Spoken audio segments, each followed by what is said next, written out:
비주얼 리터러시에 대해서 살펴보도록 하겠습니다. 네, 우선 우리가 수업 계획을 세우고 수업 계획을 통해서 어떤 교수 매체를 사용할 것인지가 이제 결정이 우선 되어야 되는 거죠. 그 이후에는 그 매체 활용에 필요한 그 자료에 대한 정보를 수집해야 될 겁니다. 또한 적절한 자료를 선택하고 또 그것을 수정하거나 또는 새롭게 제작해야 될 필요가 있겠죠. 이런 교수 매체가 결정되고 그 매체 활용을 위한 수업 자료 그리고 그 자료를 위한 정보 수집 그리고 최종적으로 이를 선택하고 수정하고 제작하는 과정이 일단 수업 준비를 위한 순서라고 시작이 됩니다. 네, 그런데 우리 인간의 학습은 시각, 청각, 여러 가지가 감각 기관이 있지만 인간의 학습은 대부분 시각을 통해서 이루어진다라고 하는 연구 결과가 있죠. 그래서 시각 자료는 말이나 글보다 효과적이고 효율적으로 어떠한 정보를 전달할 수 있는 특징이 있습니다. 네, 컴퓨터 그래픽이라든지 우리가 수업 현장에서 활용할 수 있는 어떤 빔 프로젝터 그리고 교육 자료에 해당하는 어떤 사진, 그림 그리고 이런 것들을 또 다룰 수 있는 프로그램, 파워포인트 이런 것들이 있죠. 그래서 이런 새로운 기술은 영상 매체라든지 디지털 자료들을 쉽고 편리하게 우리가 제작할 수 있는 환경을 제공하기도 합니다. 네, 교수 학습 과정에서 학습 내용에 적합한 메시지를 설계할 때는 매체를 제시할 대상 그리고 학습자가 성취해야 할 목표를 먼저 잘 고려해야 될 필요가 있겠네요. 네, 우리가 영상 자료를 효과적으로 제작하기 위해서 요구되는 사항을 좀 살펴보도록 하겠습니다. 첫 번째, 꼭 영상 자료에만 해당되는 내용은 아니겠죠. 시각 자료, 시청각 자료를 다 포함해서 이러한 자료들을 효과적으로 제작하기 위해서는 우선 교수자는 교수 매체를 설계할 때 또 그리고 개발할 때 설계자의 시각 디자인 요소에 대한 총체적인 이해가 뒷받침되어야 되겠죠. 그리고 또 하나는 그러한 자료들을 적재 독소에 적용할 수 있는 능력도 요구된다고 볼 수 있겠습니다. 네, 교수 학습 자료의 설계와 개발을 위한 시각 디자인인데요. 우리가 교수 학습 상황에 필요한 시각 자료를 설계하고 개발하고 또 활용하는 데 관련된 기본적인 원리와 실행에 대한 정보를 이야기합니다. 네, 그런 개념을 다루는 용어로서 우리가 비주얼 리터러시라고 하는 용어가 등장하는데요. 리터러시라고 하는 것은 기본적으로 어떠한 글을 읽고 쓰고 이해하는 능력을 우리가 리터러시라고 합니다. 그래서 최근에는 미디어 리터러시라는 용어도 있고요. 이거는 여러 가지 뉴스 매체라든지 여러 정보를 우리가 받아들임에 있어서 어떤 것은 버리고 어떤 것은 한번 의구심을 제기해 볼 수도 있고 어떤 것은 수용하고 이러한 능력을 또 미디어 리터러시라고도 이야기하는데요.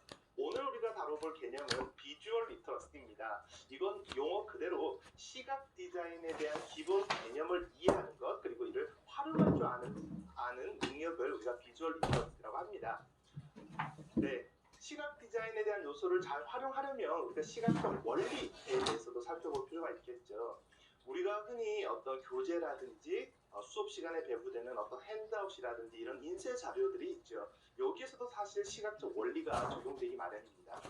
그래서 인쇄 자료를 비롯해서 사진이라든지 비디오, 컴퓨터 등의 교수 매체를 설계하고 제작할 때 공통적으로 활용될 수 있겠죠. 네, 시각 자료를 활용할 수 있는 여러 가지 경우를 우리가 한번 살펴보도록 할 텐데요. 첫 번째는 구체적 사물이나 사실을 사진이나 그림으로 제시할 수가 있겠죠.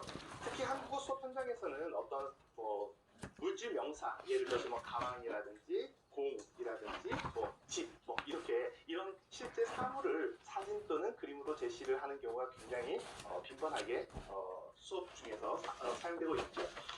다음으로는 어떤 일의 수행 절차나 처리 과정을 우리가 시각 자료로 제시를 할 수가 있겠습니다.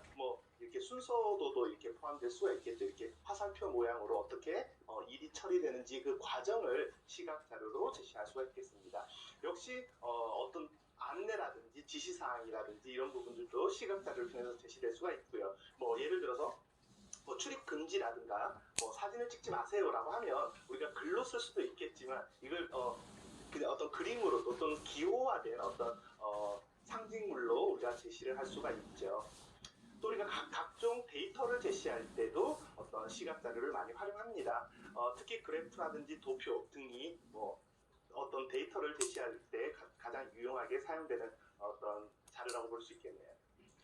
또 어떤 시간의 변화에 시간의 흐름에 따른 어떤 변화, 이런 변화도 우리가 시각 자료를 제시를 할 수가 있는데, 역시 시각 자료가 어떤 그림이나 사진 같은 어떤 동적이지 않고 정적인 어떤 매체라면 어떻게 변화를 제시해야 될까요? 첫 번째가 있고 변화된 화살표로 해서 두 번째 그림이 있겠죠. 한국어 문법을 여기다가 대입해 보면 아오지다라는 문법을 가르치면 옛날에는 사람이 많이 없었어요. 그런데 요즘에는 사람이 많아졌어요. 이런 어떤 제시를 할 때 왼쪽에는 사람이 많이 없는 어떤 도심의 사진, 그리고 오른쪽에는 사람이 많이 모여있는 도심의 사진, 그리고 해당 문법이 들어있는 예문을 함께 제시를 한다면 아오지다, 사람이 많아졌어요 라고 하는 이 문법 항목에 대한 용법을 그림으로 함께 제시를 하기 때문에 굉장히 유용한 자료가 되기도 합니다. 또 어떤 이론을 설명할 때 그 구조적인 부분을 우리가 제시를 할 수 있고요. 그래서 기본 구조나 과정, 그리고 어떤 조직, 그리고 사물 또는 개념의 구조까지도 아울러서 우리가 시각 자료를 통해서 제시를 할 수가 있죠. 뿐만 아닙니다. 사람의 태도라든지 어떤 감정이라든지 이런 것들도 시각 자료로 제시가 되는데, 흔히 우리가 스마트폰을 이용해서 카카오톡이라든지 SNS 할 때 좋아요를 누른다거나 표정, 분노, 화남 이런 것들을 우리가 전달을 할 수가 있죠. 시각 자료를 통해서. 역시 어떤 특정 장소라든지 지도 이런 것들도 수업 현장에서도 유용하게 사용될 수 있는 시각 자료입니다. 네, 다양한 분야에서 어떠한 시각 자료를 적절하게 제시를 한다면 우리가 다음과 같은 교육적 특성을, 교육적 효과를 기대할 수가 있겠습니다. 첫 번째로는 시각적 정보는 어떤 특정 공간에서 언어적 정보보다 많은 양의 정보를 다른 사람에게 전달을 할 수가 있죠.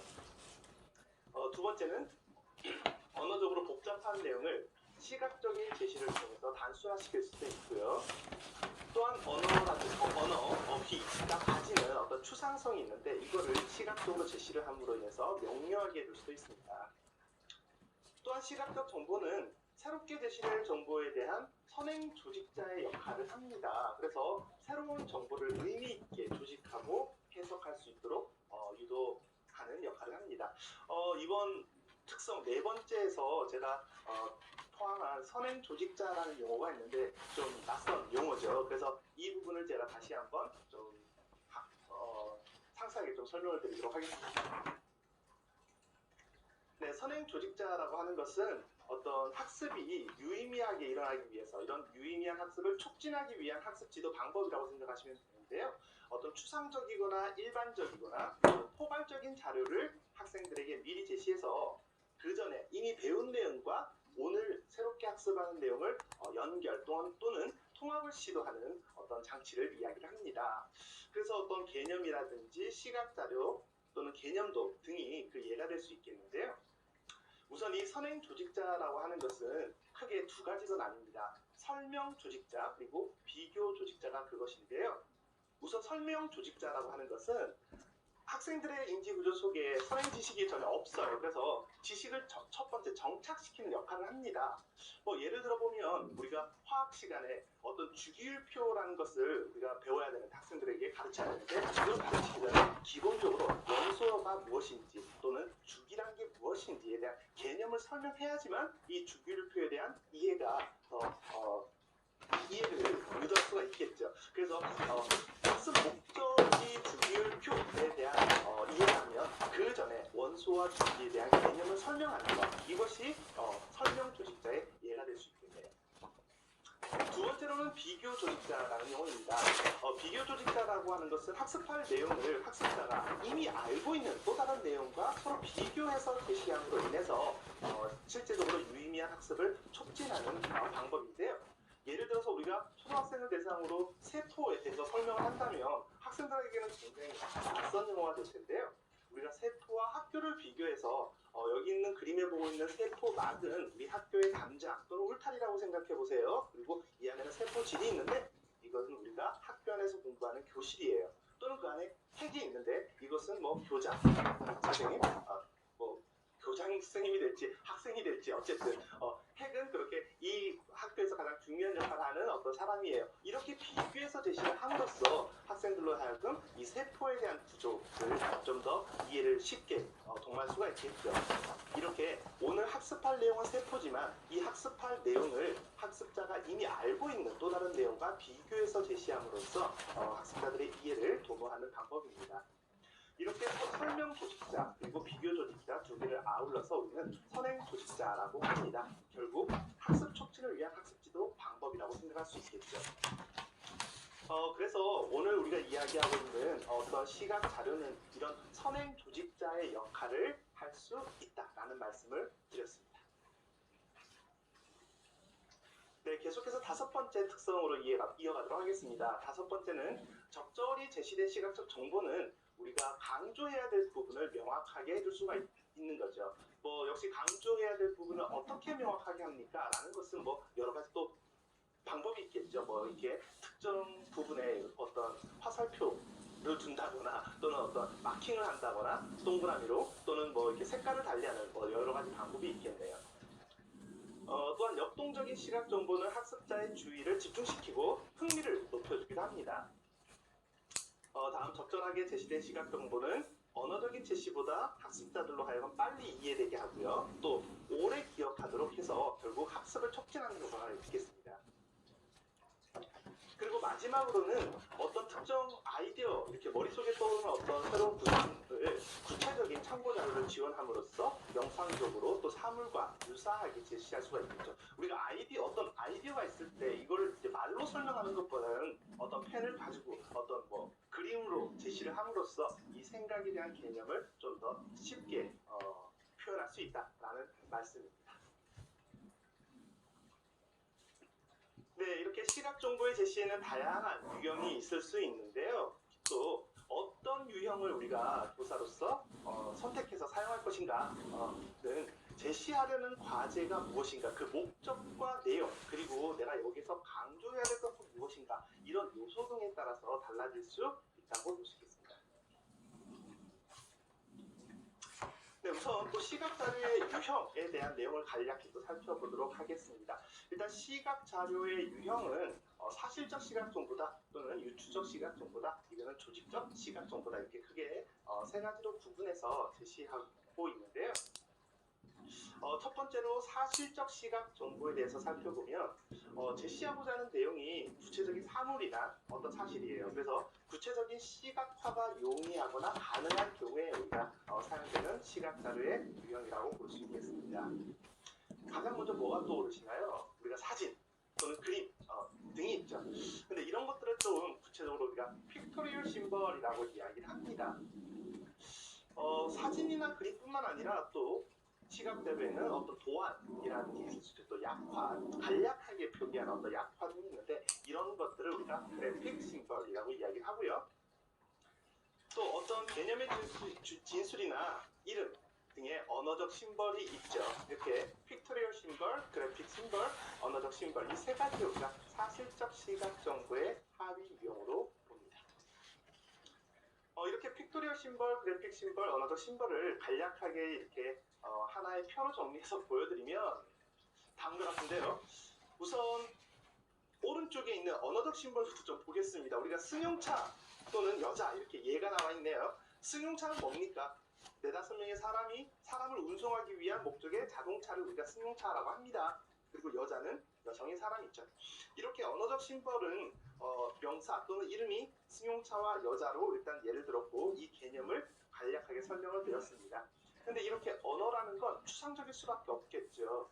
이 해당 언어가 지금 한국어로 쓰여 있는데 이 한국어를 모르면 이 내용을 또 접근할 수가 없고 이해할 수가 없겠네요. 그래서 제일 아래에 보시는 바와 같이 좀 추상적이다라고 하는 특징이 있죠. 언어적 심벌로 갈수록. 그리고 다시 왼쪽을 보시면 픽토리얼 심벌, 아까 전에 제가 사진과 그림으로 대표된다라고 말씀드렸는데요. 우선 승용차라고 하는 사진을 지금 보시는 바와 같이 빨간색 승용차, 바로 이게 승용차라는 개념이 들어오죠. 또는 뭐 여자도 마찬가지입니다. 이걸 그림으로 나타낸 경우는 또 다음과 같습니다. 역시 우리가 우리가 승용차 또는 뭐 여자라는 것을 바로 인식할 수 있죠. 이렇게 픽토리얼 심벌은 사진이나 그림으로 제시되는 시각 자료로서 실제 교수 현장에서도 가장 빈번하게 사용되고 있는 어떤 시각 자료의 유형이다 이렇게 보실 수가 있겠는데요. 이것뿐만 아니라 가운데 그래픽 심벌이라는 게 있습니다. 그래서 그래픽 심벌은 앞서 말씀드린 것처럼 도안이나 약화 이렇게 개념 정리를 할 수 있겠는데요. 지금 보시는 바와 같이 도안은 승용차에 대한 도안 지금 나와 있는데 이걸 보시면 전 세계 어떤 사람도 또는 문화가 다른 문화권의 사람도 이건 승용차라는 것을 인지할 수가 있겠죠. 그리고 어딜 가도 우리가 화장실 앞에 보면 이렇게